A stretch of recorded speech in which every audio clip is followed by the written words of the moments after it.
Кыргызстан мусулмандар дин башкармалыгынын башчысына талапкерлерди каттоо үчүн Аалымдар кеңешинин алдында каттоо жана аттестациялоо комиссиясы түзүлгөн. 8 адамдан турган бул топ муфтийликке барам дегендерге бир нече талаптарды койгон. Мисалы, бул кызматка аттангандар жогорку жана диний билимдүү болушу керек. Муну менен катар эле кыргыз жана араб тилдерин билиши шарт. Ошондой эле ал салттуу ислам динин карманган эч бир партияга же кыймылга мүчө катары кирбеген адам болушу керек. Мындан сырткары каттоо жана аттестациялоо комиссиясы жаңы өзгөртүүлөрдү киргизип жатыптыр. Буга муфтийлик кызматка баргандарга диний жаатта 3 жылдан кем эмес башчылык кызматта иштеши керек деген талап коюлса, азыр анын мөөнөтү 7 жыл деп өзгөртүлүптүр. Ошол Азирети муфтийге мурдагы талаптарга кошумча тууган уругу менен, үй бүлөсү менен жакшы болгон адамды карайык деп атабыз. Андан кийин мурда соттолбогон, андан кийин иш козголбогон деген талапта коюп атабыз.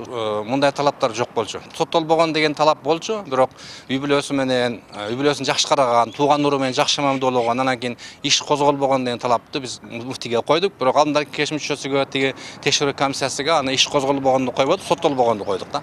Алдыда талапкерлерди каттоо жана аттестациялоо тобуна мамлекеттик тил комиссиясы менен эсептөө палатасынан бирден адам кириши мүмкүн экен. Эгерде арыз тапшыргандар коюлган талаптардын баарына жооп берип, Аалымдар кеңешинин сынынан өтсө, 5 апрелде курултай өтүп, муфтийди шайлоо болушу мүмкүн. Бирок азырынча бир дагы адамдан арыз түшө элек. Кыргызстан мусулмандар дин башкармалыгынын башчысы муфтий Максат Ажы Токтомушев өткөн жумада кызматынан кеткен учурда убактылуу анын милдеттерин орун басары аткарууда. Ал эми жаңы муфтийди шайлоо качан болору азырынча белгисиз.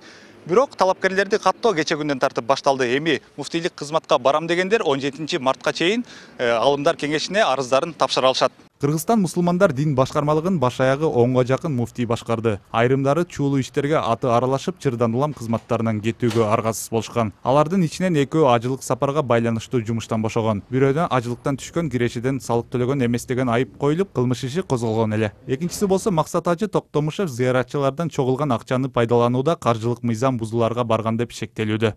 Assalamu alaikum.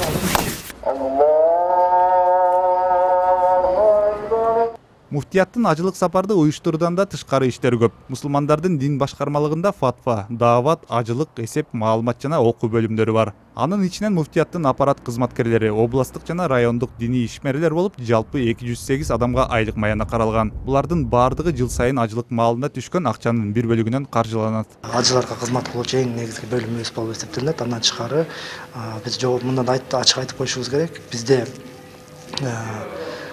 бүгүнкү күндө 208 адам айлык алат. Биз мамлекеттик мекеме эмеспиз. Биздеги толугу менен акча каражаттары бизден ажылык сапарынан атайын калькуляция каралган атайын мерчем бар. Ошонун негизинде ажылык негизинде биздин 208 кызматкер айлык менен камсыз болушат. Ал эми фатва бөлүмү ислам дининин ички мыйзамдарын иштеп чыгып, үй бүлөлөргө кеңеш берип келишсе, даават бөлүмү диний багытта адамдарга жол көрсөтүү менен алектенет. Ошондой эле бул бөлүм дин кызматкерлерине 1 айлык сабак өтүп, дааватка чыккан адамдарды каттоого алып турат. Ал эми эсеп бөлүмү битир садакадан чогулган акчаны муктаждарга бөлүштүрөт. Мисалы, мечитке түшкөн каражаттын 50% ошол жерге калтырылып, муктаж элге таратылып берилет. Райондук жана областтык казыяттарга 15%дан которулуп, каражаттын бир бөлүгү менен диний окуу жайдын студенттери камсыздалат. Калган 20% муфтиятка которулуп, ал балдар үйү, кедей кембагалдар жана карылар үйү сымал муктаждарга арыздын негизинде бөлүштүрүлөт. Ал эми муфтияттын окуу бөлүмү болсо медреселерде сабактардын өткөрүлүшү менен алардын жетекчилигин дайындоого жооп берет. Биринчиден, мүдүрлөр светтик жана диний жогорку билимге ээ болуш керек. Экинчиден, облустардагы казылар тарабынан сунуш берилет. Мисалы, бул медресебизге мындай мүдүр керек болуп атат. Алар сунуштама берет. Сунуштама биздин окуу бөлүмүгө келип түшөт. Окуу бөлүмү анын билимин аныктап чыккандан кийин Азирети муфтий тарабынан бекитилип кызматка коюлат. Калган медресенин алдындагы кызматкерлер, мугалимдер, алар диний билимге ээ болуш керек. Өлкө боюнча муфтияттын курамына кирген жалпы 3000ден ашуун мечит жана 109 диний окуу жайлар бар. Бул имараттардын баардыгы тең ар кандай фонддордун, демөөрчүлөрдүн жардамы менен салынган. Учурда алар 7 област менен Бишкек жана Ош шаарларындагы казыят бөлүмдөрү аркылуу муфтият тарабынан көзөмөлдөнүп турат. Дастан Жолдошев, Эрлан Кемелбеков, НТС.